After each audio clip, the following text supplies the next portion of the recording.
People के पेड़ के नीचे एक सन्यासी तपस्या कर रहा था, बहुत कम एज का, और अपनी तपस्या में लीन था।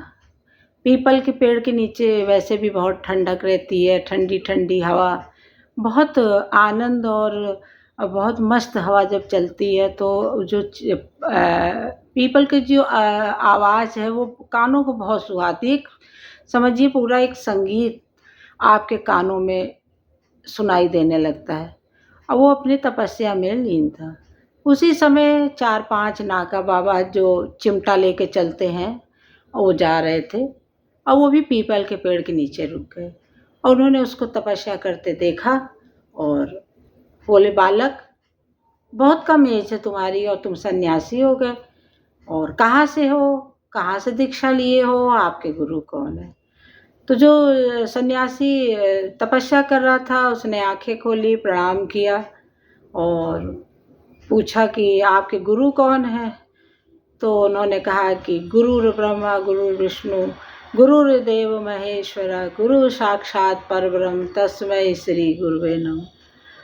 और वो फिर अब क्या हो गया, सन्यासी एकदम गुस्से से लाल पीले हो गए और बोले, तू निर्गुण है, बिना गुरु के तूने संन्यास लिया? और वो चिमटा जो है चारों लिए उनको लगे मारने, बहुत मारा, यहाँ तक कि उनकी शरीर लाल हो गई। जय सिया राम, राधे राधे। ये सत्य घटना मैं आपको बता रही हूँ। ये मैं जब मथुरा में थी 1984 में, मैंने आपको बताया एक मिश्रा जी हमारे यहाँ आते थे जो संस्कृत के जो है इंटर कॉलेज में अध्यापक और भागवत और आकाशवाणी में भजन गायक, मतलब बहुत कुछ उनके अंदर जो है सर्वगुण संपन्न थे, या आप कहिए ऑलराउंडर थे। बस उनमें एक कमी थी कि अगर आपने कोई प्रश्न पूछा, जब तक आपका वो समाधान नहीं कर देंगे और आप उनकी बातों से संतुष्ट नहीं हो जाएंगे, तब तक चाहे 2 घंटा लगे, 3 घंटा लगे, ना आपको छोड़ेंगे और अपनी बात वो मनवा के रहते थे। लेकिन थे बहुत अच्छे से हंसी मजाक। तो ये जो घटना मैं आपको बता रही हूँ, ये मिश्रा जी ने ही हम लोगों को बताया था, क्योंकि हमारे यहाँ पुलिस थाने में उनका आना जाना था, हमारे घर में जो है उनका घर जैसा संबंध था, और वो होम गार्ड भी सप्लाई करते थे, उसके सुपरवाइज़र थे। और मेरे पिताजी को बताया सत्संगी थे, वो भी 12-1 बजे तक थाने में, अगर पिताजी बैठे थाने में नहीं तो हमारे घर के आंगन में रात 12-1 बजे तक बैठकबाजी होती थी, और सत्संग, कोई चर्चा पर चर्चा होती रहती थी।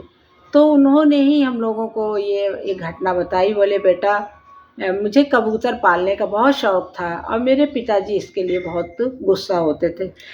बोले कि कबूतर कहते हैं कि वीराने में रहते हैं, घर में नहीं पालना चाहिए, खंडहर में रहते हैं, और भी कबूतरों से शोर शराबा होता है, उन्हें आवाज़ गुटुरगू आवाज़ करते हैं, उनके जो मल है वो भी, उससे गंदगी होती है, और उनके पंखों से, और उनके मतलब जो भी कारण रहा उनके पिताजी का, उन्होंने कहा कि कबूतर घर में नहीं पालना है। और उन्होंने कहा कि मुझे बहुत शौक़ था, मैं कबूतर पालता था, इसी में हमारे घर आए दिन किचपिच होती थी। एक दिन ज़्यादा हो गई, पिताजी ने कहा, या तो कबूतर पाल लो या तो तुम रहोगे, एक ही काम कर सकते हो। बोले, मैं तो कबूतर पालूंगा और मैं आपका घर छोड़ दूंगा। और बोले, बेटा, मैंने घर छोड़ दिया। और जब घर छोड़ दिया तो इधर उधर भटकता रहा।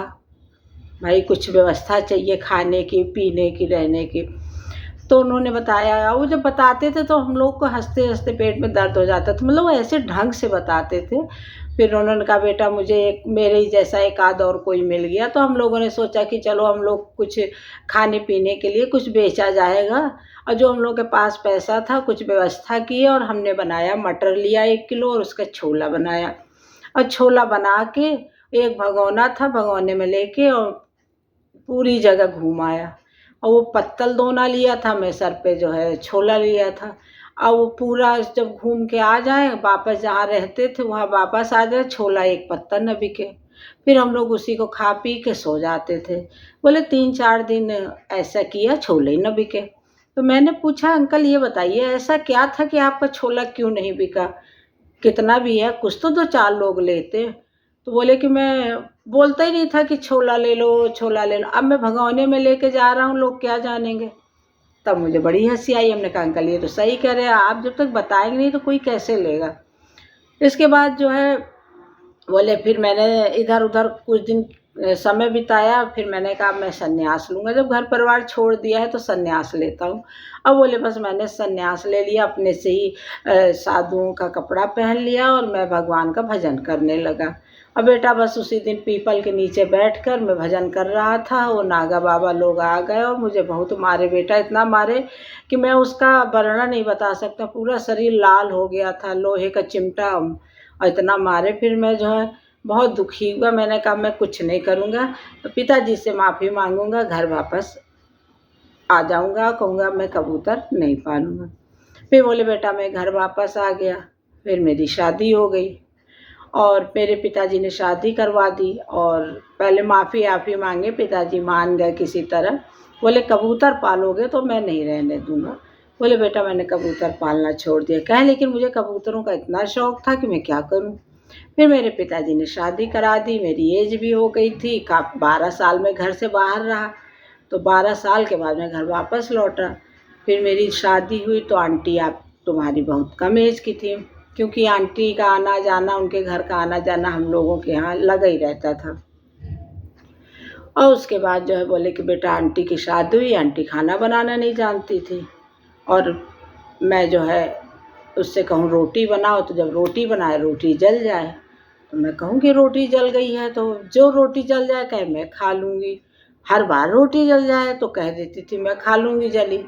बोली बेटा मुझे बहुत गुस्सा आया, अरे जब तू ही सब खा लेगी, जली भी रोटी खा लेगी तो मैं क्या खाऊँगा।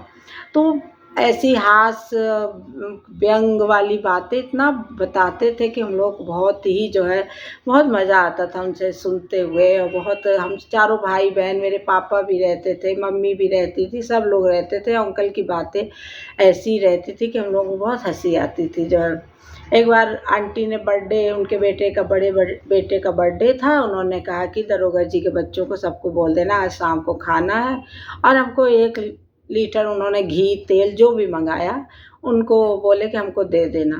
अब अंकल जी आ गए, थाने में बैठ गए, पिताजी के साथ बैठ जाते थे। पिताजी का कुछ था भी ऐसा कि पिताजी से कोई कुछ बोल ही नहीं सकता था, कुछ कहते नहीं थे, लेकिन पिताजी का हमारा जो खौफ डर बहुत रहता था। हम लोग आज भी डरते हैं उनसे।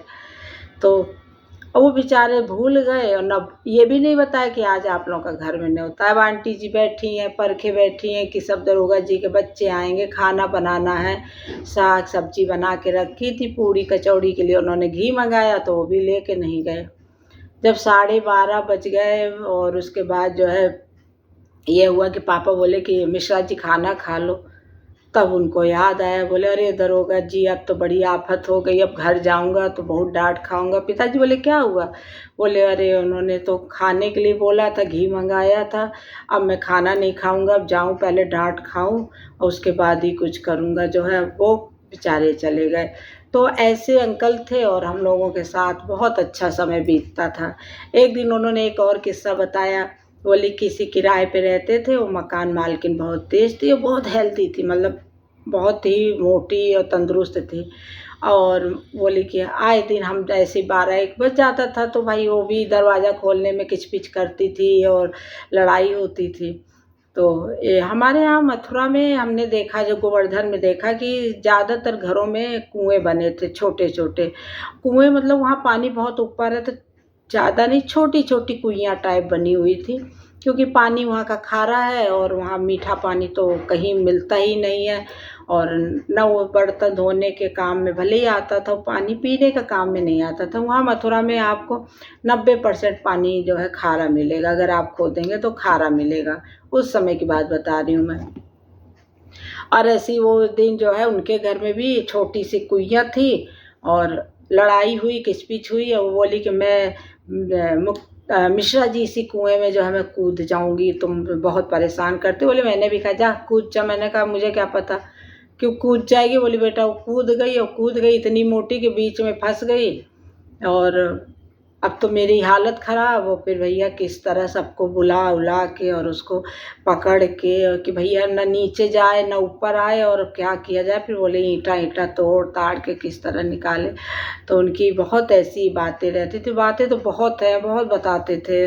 और उन्हीं की एक मैंने वीडियो डाला था कि जो है एक संत से उलझ गए थे और उन्होंने बहुत गंदा उनको श्राप दिया था, बद्दुआएँ दी थी और उनके बच्चे की बहुत तबीयत ख़राब हो गई थी। फिर वही पंडित गया प्रसाद जी के पास जब गए तो पंडित गया प्रसाद जी ने कहा था कि जाओ उनसे आप माफ़ी मांगो जो है, और जब तुम माफ़ नहीं कर देते हैं उनके पैर पकड़े रहो। जब उन्होंने माफ़ कर दिया है उनका बेटा बिल्कुल सही हो गया।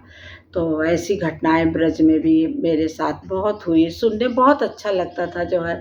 और सब घटनाएं धीरे धीरे अब याद आती हैं और ये बहुत अच्छा लगता है, क्योंकि वो समय जो निकल गया है तो मेरा वापस नहीं आएगा, लेकिन यादें हैं। वो यादों में जो है जो भी घटनाएं याद आ रही हैं आपको शेयर कर रही हूँ। फिर कोई घटना आपको याद आएगी तो सुनाऊंगी। जय सिया राम। सभी को राधे राधे। ब्रज में है, राधे राधे तो बोलना ही पड़ेगा। राधे राधे सभी को।